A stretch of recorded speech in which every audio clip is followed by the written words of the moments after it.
The Holy Gospel according to St. John, the 12th chapter.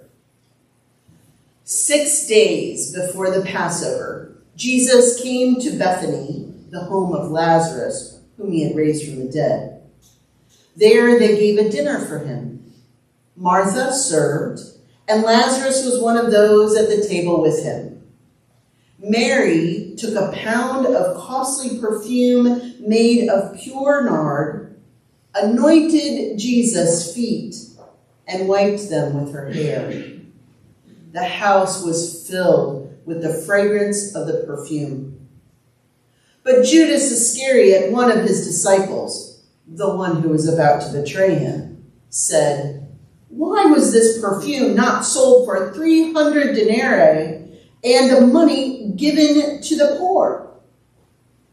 He said this not because he cared about the poor, but because he was a thief.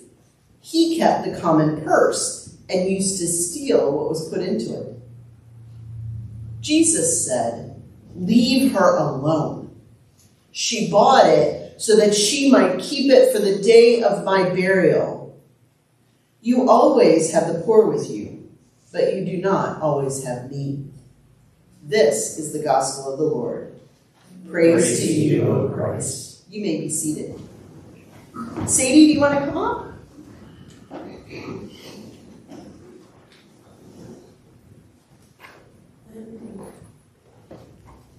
Good morning. So were you listening to the story we just told? So Jesus was having dinner with his friends. Do you ever have dinner with friends? Cousins, family. Sometimes you have dinner with like your family, right? And you kind of like your cousins too, right? Yeah, so that's close enough. So Jesus is having dinner with his friends, and it says one of them takes this really, really expensive perfume. Really expensive. And did you hear where she pours it? On his feet. She puts it on his feet.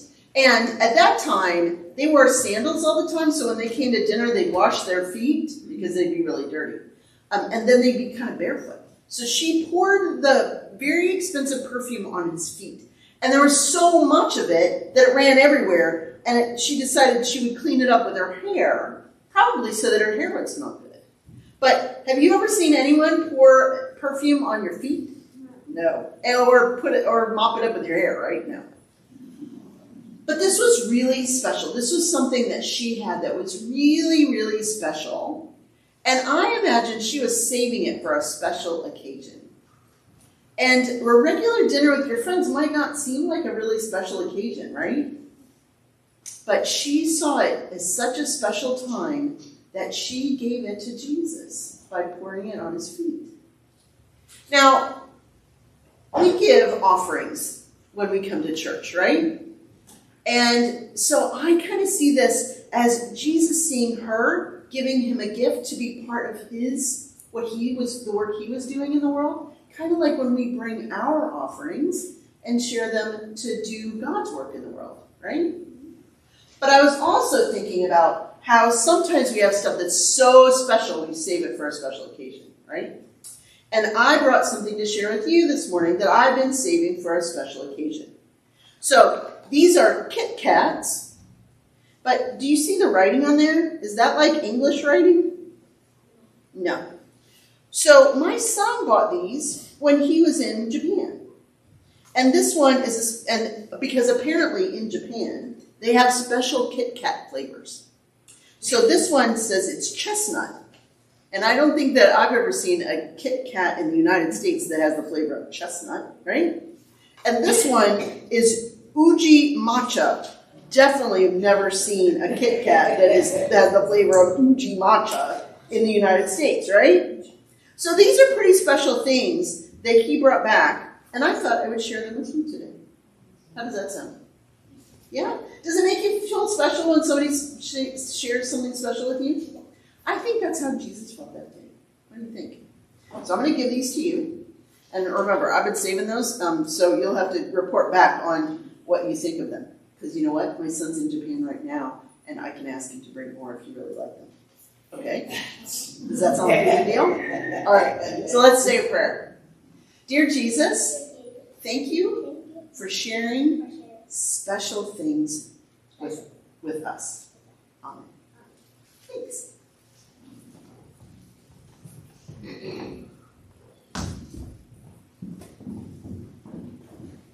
So yeah, my husband doesn't even like regular Kit Kats, so he wanted nothing to do with the special flavors of Kit Kats.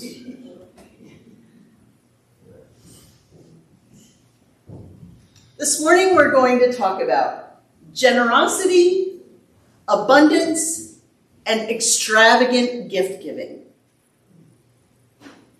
And I'm imagining some of you are feeling very uncomfortable already when I say we're going to talk about generosity, abundance, and extravagant gift giving. Right? Might be a little uncomfortable.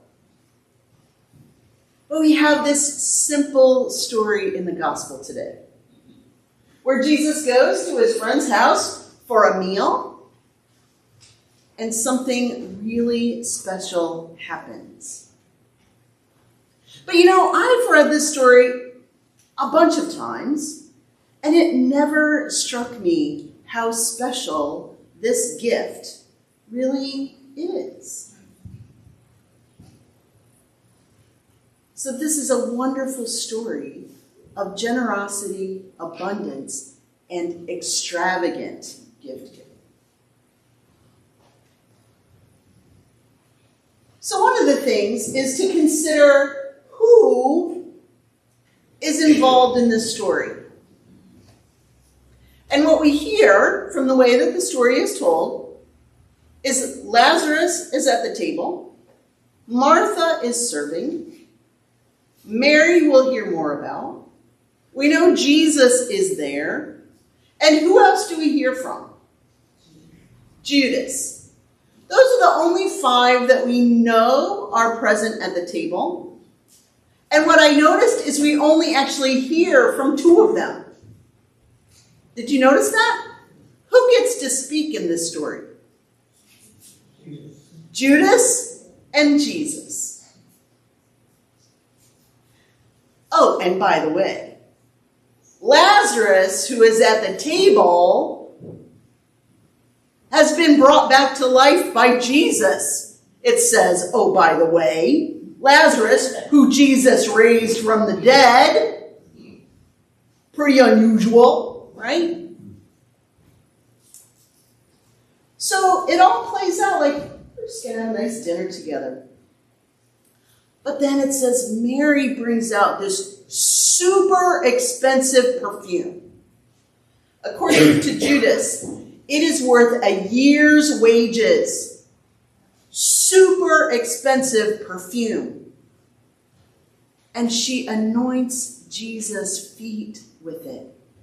And there's so much, it's so abundant, this very extravagant gift is so abundant that she has to mop up the extra with her hair. This is a really extravagant gift. I mean, does anyone here own perfume that would cost a year's wages to buy? No, right? So this is an extraordinarily extravagant gift that she has poured on, that she has used to anoint Jesus' feet. So that's the gift we see in the story. But not far outside the story, there is another extravagant gift that has been given. Anybody have a guess what that might be? What extravagant gift has Jesus given to Mary, Martha, and Lazarus?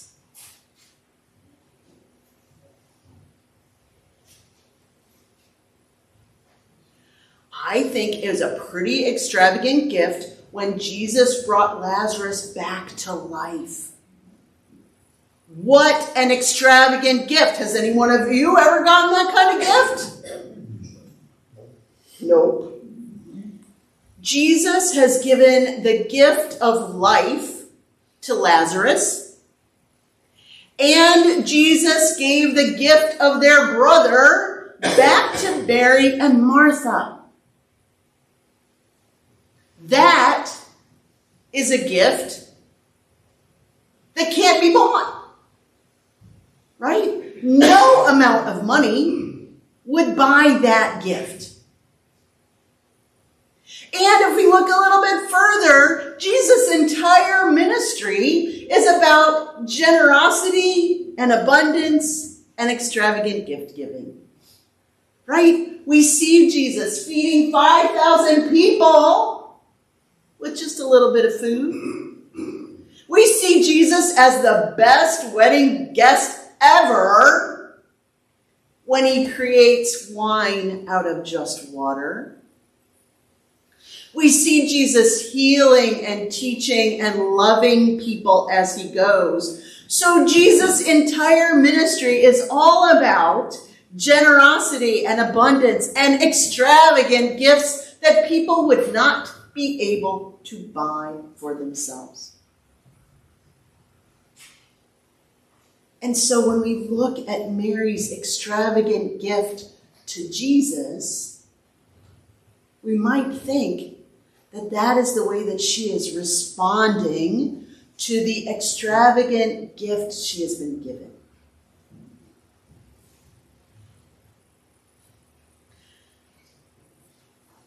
And then I think it's interesting how people in the story respond to this extravagant gift.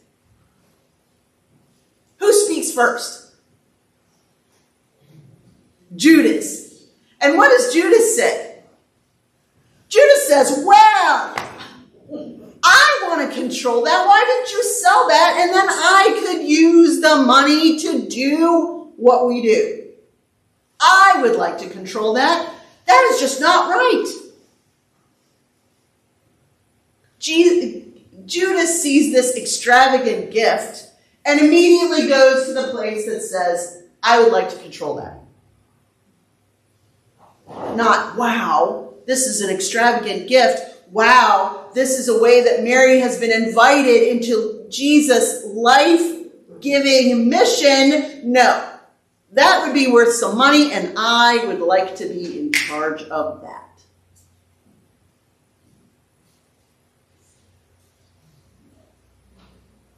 But he doesn't say it like that, does he? He says, well, that money could have gone to the poor, right? Because you know what? You got to get on the moral high ground to get people behind you. So he doesn't say, I want to control that. What he says is, that money should have gone to the poor. And oh, by the way, I would get to control it then. Right? So what does Jesus say? Does Jesus say, oh, you're right, I'm all about taking care of the poor? No. Jesus says, leave her alone.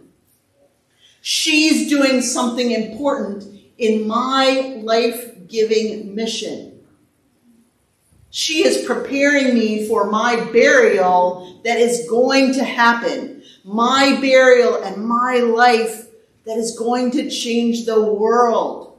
Leave her alone. Jesus goes on to say, you will always have the poor with you, but you will not always have me. Now, who here thinks that Jesus, who has done nothing but care for the poor during his whole ministry, has suddenly decided we don't need to care about the poor? And yet, this little verse has been used to justify not taking care of the poor because Jesus said, well, the poor are always going to be here anyway, but not me. Jesus is challenging Judas's thinking of either or. Either this can be a beautiful, extravagant gift that is preparing Jesus for his upcoming death, or we can feed the poor, but we certainly can't do both. And we know that Jesus never gets caught in this either or thinking, right? We see Jesus get asked either or questions all the time and he never falls for it. So what he's saying is we live in a both-and world. Leave her alone. This is important in my mission and my ministry. And you still need to care for the poor. Judas, if you would like to take care of the poor, feel free. This is what I have taught you. You should always care for the poor. So Jesus does not suddenly decide that we're not going to worry about the poor because they're always going to be around. What Jesus is pointing out is that we live in a both-and situation.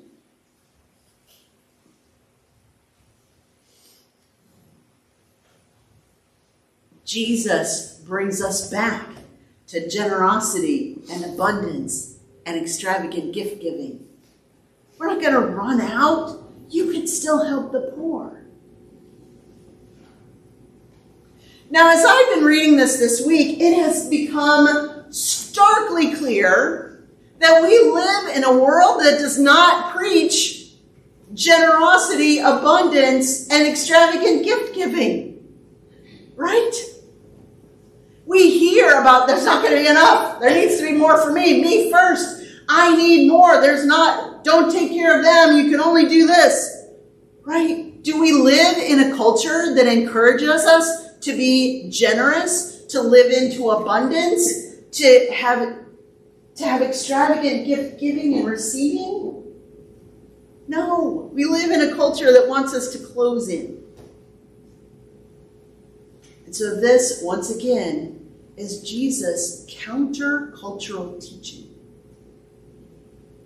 And what does it mean to us? We are preparing for Palm Sunday, which is next week, Holy Week, and then Easter. A celebration of how Jesus, God incarnate, God with us, goes to the cross to die and rise again to defeat death.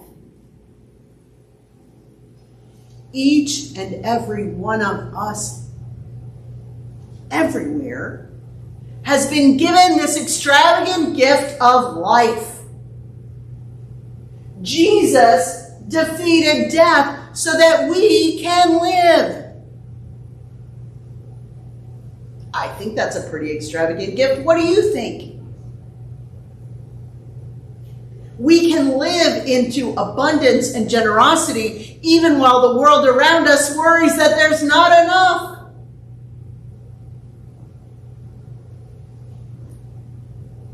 We too are invited into God's life-saving mission. Life-giving, life-saving mission. And this congregation is so generous.